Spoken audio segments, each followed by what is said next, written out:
Awas, hati-hati. Semua amal itu akan diikat dengan niatnya. Dengan niat itulah diberikan oleh Allah dua hal. Satu, berpahala atau tidak. Jadi investasi akhirat atau tidak. Yang kedua, kesungguhan kita untuk mencapai itu. Jadi Bapak Ibu ini punya pekerjaan nih, ya. Serius tidaknya tergantung motivasi niatnya. Kalau Bapak niat bakal serius, kalau nggak niat gak akan serius. Anda jadi tentara nih, kalau niat betul jadi tentara akan sungguh-sungguh.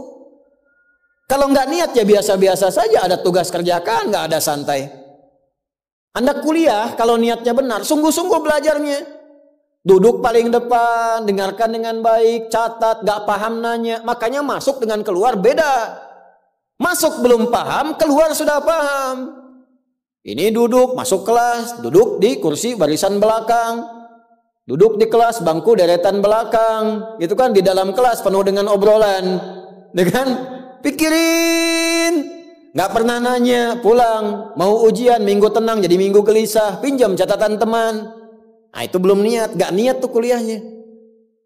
Ya, kalau mau niat tuh sungguh-sungguh pasti serius.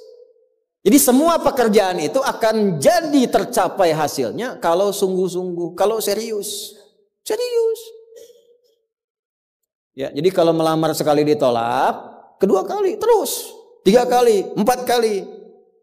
Ya, kalau tidak ada di tempat itu, cari tempat lain. Ada seorang pemain biola, tingkat tinggi itu biolanya saja harganya puluhan miliar. Kalau sekali konser, itu tarifnya, tarif konser biola itu bisa di atas 1-2 miliar. Tiba-tiba dia coba iseng ngamen di pinggir jalan. Ya, jadi kalau kita di kereta di New York gitu, itu ada stasiun, di situ suka ada yang ngamen-ngamen itu.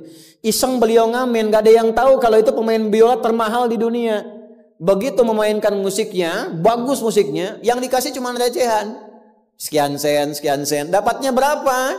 Ya cuma sekian dolar, 4-5 dolar aja. Padahal ini kalau manggung tarifnya bisa 2 miliar. Tapi analisis komentarnya sangat luar biasa. Ternyata manusia itu, perhatikan, kalau ingin sukses harus pandai menempatkan diri. Dia dihargai murah itu karena di tempat yang memang tidak mengetahui siapa dia. Ketika dia menempatkan diri pada tempatnya, maka berharga nilainya di hadapan Allah. Jadi kalau Anda di satu tempat dianggap tidak bernilai, cari tempat lain. Mungkin di situ bukan tempat yang layak bagi Anda untuk menunjukkan siapa Anda. Tapi mesti serius. Itulah sebabnya ada sa'i. Apa itu sa'i? Ayo rali-rali kecil. Terus lari-lari besar apa? Maraton. Sa'i dari kata sa'a, artinya sungguh-sungguh, serius mencapai peluang, naik ke atas bukit untuk melihat dengan jernih ke rahmah. Ya, lihat dari sofa sampai marwah dengan sifat rahmah. Marwah itu puncak tertinggi yang ingin diraih. Maka gunakan dengan sa'i, sungguh-sungguh serius. Kalau lihat peluang kejar walaupun dengan berlari. Kalau nyampe nggak ketemu, balik lagi. Walaupun sampai bolak-balik. Pada akhirnya pasti ditemukan yang cocok dengan kita. Sungguh-sungguh. Nah ini Jadi kalau Anda ingin serius, ingin sukses, ya mencapai sesuatu apapun serius. Yang sekolah serius nih. Ya, perwira-perwira masuk mau sekolah serius. Ya, jangan ngandalkan joki. Ayo serius supaya ilmunya benar. Ya, urutkan. Anda juga sama nih yang di kampus-kampus dan sebagainya tuh. Ya, kuliah yang betul. Kan mau Indonesia emas tuh 2045. Bagaimana bisa dapat emas kalau nggak sungguh-sungguh? Itu yang kemarin PON tuh. Kalau nggak serius nggak dapat emas. Nah, yang kedua begini. Kalau cuman pakai yang pertama, yang belum beriman pun dapat itu. Terus faedahnya kita beriman apa? Ya, gini ya. Ini ada yang belum beriman, non-muslim. Kerja serius. Anda sudah beriman, kerja serius juga, sama-sama serius. Dua-duanya sukses. Lalu manfaat imannya apa? Tuh. Ini untuk menjawab pertanyaan begini, Pak abdi teh muslim. Nah, non-muslim teh tiasa sukses, kaya, abdi teh kaya. Saya sholat tapi nggak kaya-kaya. Nah, itu pertanyaan yang salah. Supaya kaya itu penyebabnya bukan sholat, tapi serius, sungguh-sungguh. Kalau sungguh-sungguh kerja, sukses. Sungguh-sungguh belajar, sukses. Sholat itu, nah ini mendampingi kesuksesan dengan keberkahan. Kalau ingin berkah, sholat. Ingin nyaman, sholat. Sholat mendesain kesuksesan itu melahirkan falah, kebahagiaan yang mendamaikan. Makanya falah dalam bahasa Inggris definisinya success and happiness. Sukses dan bahagia. Balik ke sini, ke hadis tadi. Lalu apa manfaatnya di situ huruf ba itu? Niat itu apa? Merubah rutinitas menjadi ibadah. Ini yang mahal.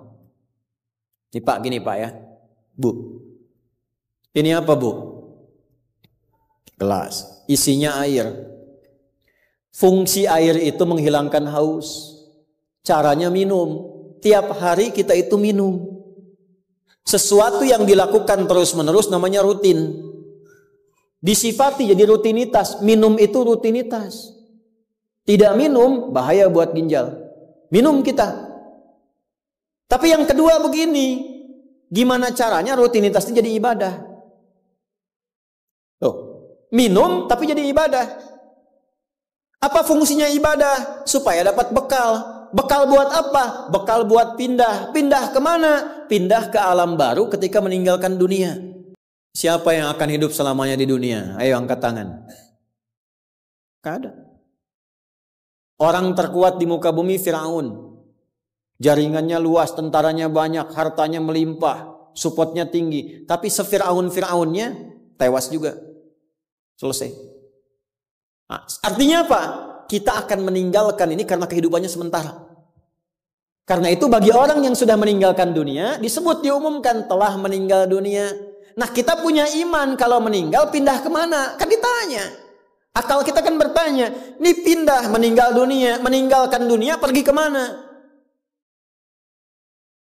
Kan belum pernah ada yang punya pengalaman ke situ balik lagi. Oh abdi tadi kadinya wih doi, nggak ada. Ya. Harus terjawab. Kalau tidak terjawab bingung kita ini. Harus terjawab. Yang bisa jawab itu siapa? Yang menciptakan kita. Tanggung jawab. Harus memberikan keterangan. Karena itu kalau ada kitab suci menerangkan dengan sempurna. Setelah di dunia ke sini keadaannya begini, bekalnya begini, dari situ ke sini prosesnya begini. Ini menunjukkan kitab suci itu benar dan sumbernya dari Sang Pencipta.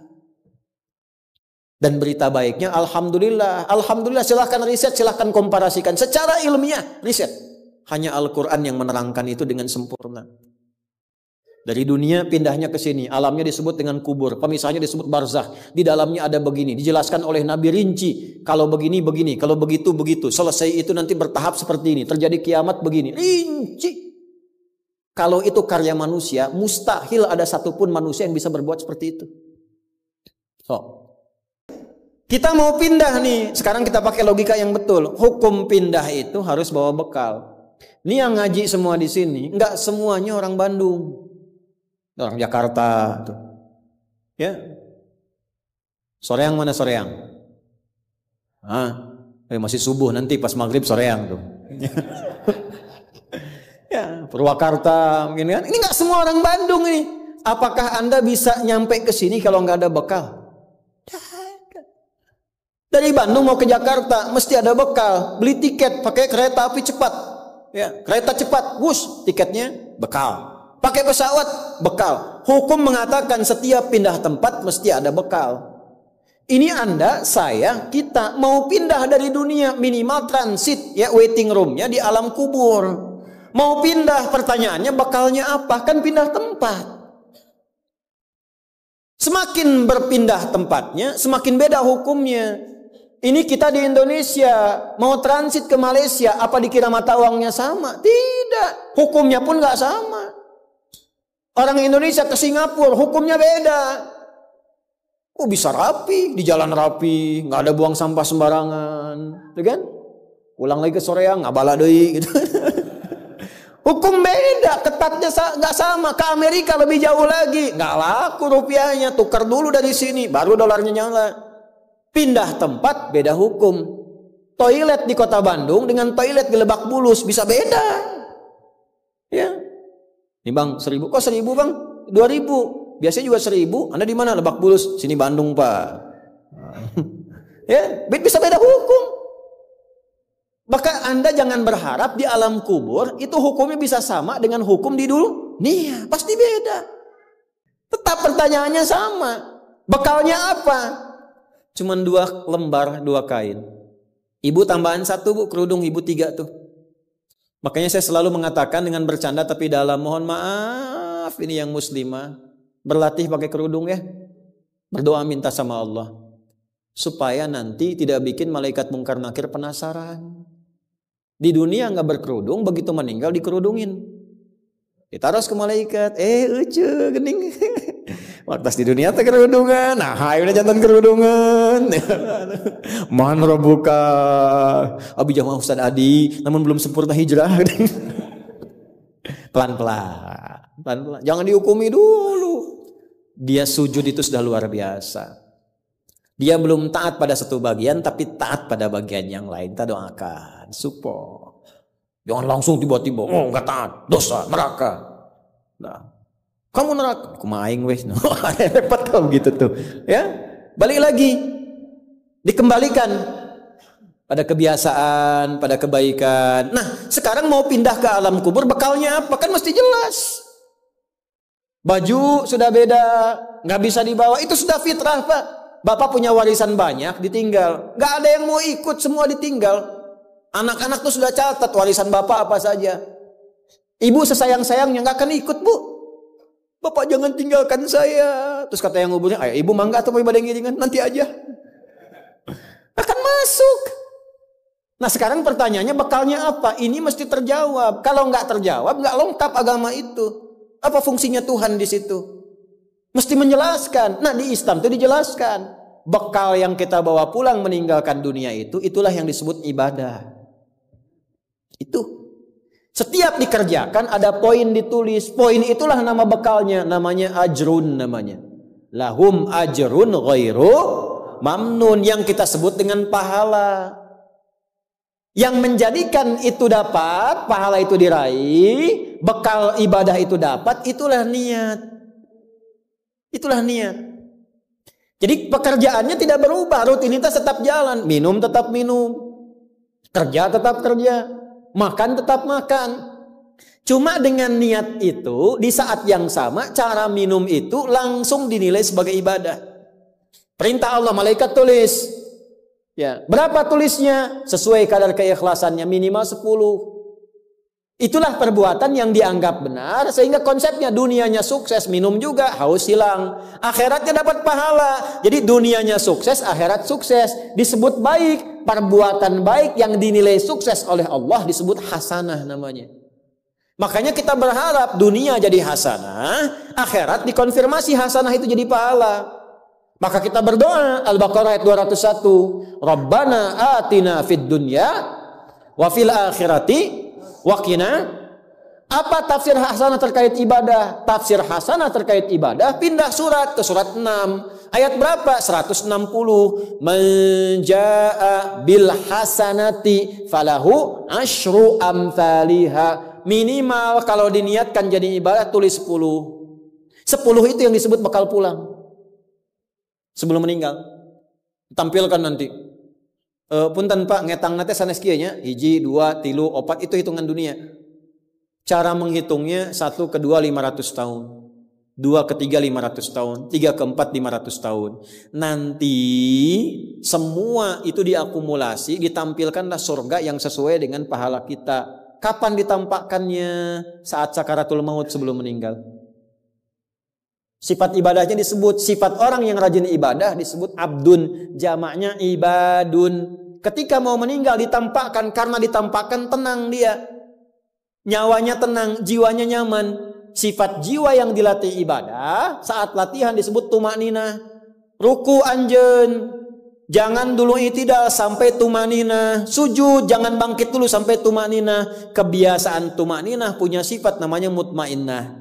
Makanya saat akan meninggal disebut ibadahnya, disebut mutmainahnya. Di mana? Quran surah 89 ayat berapa? Ayat 27 sampai 30. Ya ayyatuhan nafsul mutmainnah, irji'i ila rabbiki radiyatan mardiyah fadkhuli fi ibadi, disebut ibadnya. Wadkhuli jannati, ditampakkan surganya. Ini surganya anjeun teh ieu tina amalan-amalan yang telah dilakukan selama hidup. Kalau yang nggak ada bekal, tampaknya yang jelek-jelek sesuai kebiasaannya. Ya. Kebiasaan dugem ditampakkan lenggel. Ini bingung, la ilaha illallah, geleng lagi, la ilaha geleng lagi. Yang biasa tahlil, biasa ngaji, wafat sesuai kebiasaan, sesuai ajalnya. Tampak. Nah, sekarang untuk mencari bekal itu bagaimana? Niatkan menjadi ibadah. Itu fungsinya itu mahal. Pembuktiannya setelah meninggal. Kalau bapak nggak percaya, ibu nggak percaya, dipertanyakan imannya. Silahkan saja nanti lihat setelah meninggal. Ya, cara merubahnya bagaimana? Nanti ada 3 bagian. Karena itu kata Imam Syafi'i, hadis ini sepertiga ilmu. Ilmu itu dipraktikkan lewat amal, makanya hurufnya sama. Ain, lam, mim saat belajar. Ain, mim, lam ditukar, lamnya ke belakang, mimnya ke tengah. Saat diamalkan hurufnya sama. Orang yang mengerjakan itu ain pakai alif, lam dan mim, alimun. Tempatnya alamun, tanda-tanda orang itu kenal Allah, maka dia pakai ilmu. Ilmunya dia amalkan, hurufnya sama semua. Ilmun, amalun, alimun, alamun. Allah disebutnya apa? Rabbil alamin, jama alhamdulillahi rabbil alamin. Jadi kalau kita pakai ilmu, gunakan. Begitu digunakan, tuliskan pahalanya. Kata Imam Syafi'i, hadis ini sepertiga ilmu. Karena ilmu itu ada 3. Ilmu tentang lisan, ilmu tentang perilaku tubuh bagian luar, ilmu tentang hati. Semua perilaku kita bergantung 3 hal tadi. Contoh lisan. Panitia, kalau ada teh manis bagus banget itu. Enggak, ini contoh, bukan minta. Enggak, ini saya sudah ada minuman, enggak usah bikin teh manis. Contoh aja, contoh, ya. Kalau ada teh manis bagus banget itu. Itu lisan. Begitu lisan keluar, panitia langsung mikir, aduh, enggak dibikin tadi katanya. Maka coba di belakang dibikin, walaupun ustaznya bilang contoh, langsung bikin misal contoh gitu kan. Itu lisan. Kerjakan, siap kerjakan, komando, jalan, lisan. Jadi perilaku kita kadang bergantung lisan. Makanya ada ayat dan hadis tentang lisan. Hati-hati. Kepleset lisan lebih parah dibanding kepleset kaki. Bapak kepleset kaki bisa diluruskan lagi. Kepleset lisan lama Pak. Prajurit keluar dari sini, keluar. Caci maki itu panglima tuh. Jangan dipotong videonya ya. Contoh ini mah, contoh. Kepleset lisannya, selesai karirnya. Kepleset kakinya, masih bisa berjalan. Maka lisan tuh ada hukumnya sepertiga bagian hidup kita. Kedua nih, ujung kepala sampai ujung kaki, tangan bergerak, kaki melangkah. Hati-hati. Itu semua ditentukan oleh apa? Nih kolbu, amalan hati. Bapak tahu dari mana kalau orang yang senyum itu senang pada Bapak? Bagaimana taunya? Boleh jadi dia iri hati, di hatinya itu ada sesuatu. Nah, karena manusia bertindak dari 3 bagian ini, maka Imam Syafi'i mengatakan, inilah hadis sepertiga ilmu. Kalau paham hadis ini, sepertiga kehidupan kita tuh hatam. Kuncinya apa? Niatkan semua hal itu menjadi bagian ibadah, maka pekerjaannya berkah, akhiratnya dapat.